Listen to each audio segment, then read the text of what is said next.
انتهت، سيطرة رأس المال انتهت، المجتمع القديم صفناه، البنوك اتأممت، الفلوس اللي اتعملت ايام الاستعمار وايام سيطرة الاستعمار رجعت لاصحابها، الشعب استردها، الشعب استرد حقوقه، لانه لا يمكن باي حال من الاحوال ان يقيم المجتمع الذي تسود فيه الكفاية والعدل، والاوضاع اللي ورثناها تفضل على ما هي عليه. حددنا الملكية الزراعية سنة 52، حددنا الملكية الزراعية سنة 61 ل100 فدان علشان 27 مليون، مش علشان نعمل تفتيش للملك أو للأمراء. هتدفع يعني هتدفع. خلي بالك، انت عارف يعني ايه صندوق انا اشرف عليه؟ عارفين يعني ايه ان انا اقول الصندوق ده انا بشرف عليه؟ في بداية يوم 14 مارس 2023 ولقينا قرار منشور في الجريدة الرسمية. القرار بينص على إيه؟ بينص إن قرار صدر من رئيس الجمهورية رأس النظام المصري عبد الفتاح السيسي نقل ملكية 100% من أسهم شركة مصر للتأمين، شركة مصر القابضة للتأمين. نقلها فين؟ نقلها للصندوق السيادي. أممنا شركات التأمين، بقت ملك مين شركات التأمين؟ كان زمان بنشوف الرأسماليين والإقطاعيين والسياسيين كل واحد بيجري علشان يدخل عضو مجلس إدارة أو يبقى مستشار في الشركة الفلانية أو يبقى رئيس في الشركة الفلانية أو يشتري أسهم فيها علشان يسيطر عليها، وبهذا يكون هو ليه نفوذ كبير في الأسواق المالية. كل ده انتهى النهاردة. يعني إن خدت جنيه مني يبقى لك الكلام. أنا بكلمكم بجد. قطر أعلنت حزمة استثمارات مالية في مصر ب5 مليار.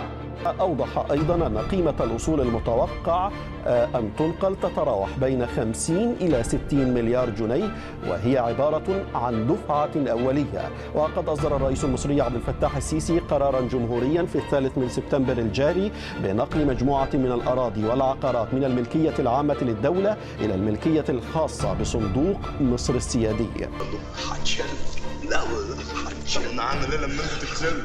امبارح الصديق ده عمرو راح اشترى شركه مصريه برخص التراب. الاسواق الاماراتيه تستحوذ على 100% من بكين مقابل 34 جنيه للسهم. جنيه يا عمرو، مش دولار، جنيه. اراك توزع من مال امك. انها هتطرح 32 شركه للبيع. بيع الاول، خلينا قبل ما ندخل في احنا ممكن نبيع مواني؟ هل المواني المصريه امن قومي؟ نعم ام لا؟ انت بتهزر يا ابني. زريبه يا حبيبي، هي زريبه دي. انت متخلف يا ابني. موجة من الغضب والحزن عمت مواقع التواصل الاجتماعي بعد الإعلان عن شركة مشهورة جدا، هي شركة الحديد والصلب المصرية، أعلنت تصفيتها. هي ايه حكايه ان مصر هتبيع الفنادق بتاعتها دي؟ لازم يبقى عندك حل، لازم يبقى عندك بديل. الموضوع هنا مش انا خدت الارض عشان ابيعها، مش خدت الارض عشان ابيعها للاماراتيين ولا ابيعها لاي حد. وانت عايز تعمل مجتمع عمراني ولا مش عايز؟ مشهد كامل عشان الواحد يقول ان في ناس كانت بتفكر في الجزر دي من بدايه ثوره يناير. فواضح ان المجلس العسكري المصري اللي لم يتبقى منه غير السيسي كان بالاتفاق مع الاماراتيين اللي معاهم فلوس حطوا عينيهم على الجزر اللي في النيل. وهم هنا بدأت من أول اقتحام جزيرة القرصاية أو القرصاية وانتهاء بجزيرة الوراق زي ما أنت شايف.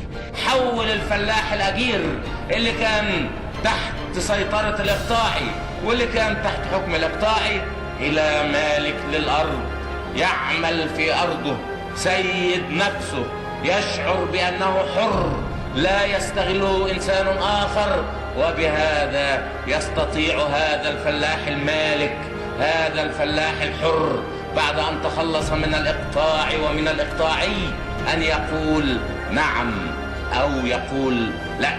مفيش واحد هيقدر يطرده من أرضه، مفيش واحد هيقدر يحرمه من عمله. إنما الناس بتزعل قوي. أنا مش ضد بيع الباسبور المصري.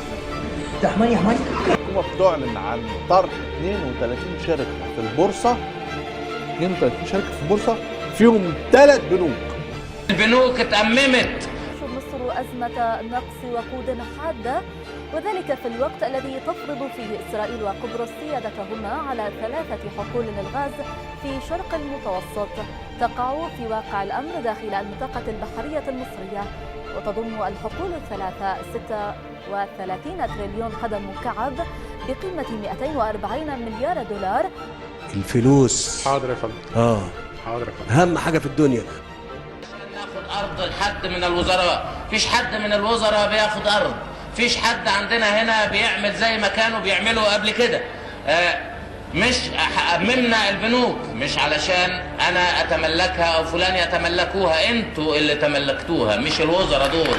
الشعب ملكية الامة، ملكية الشعب.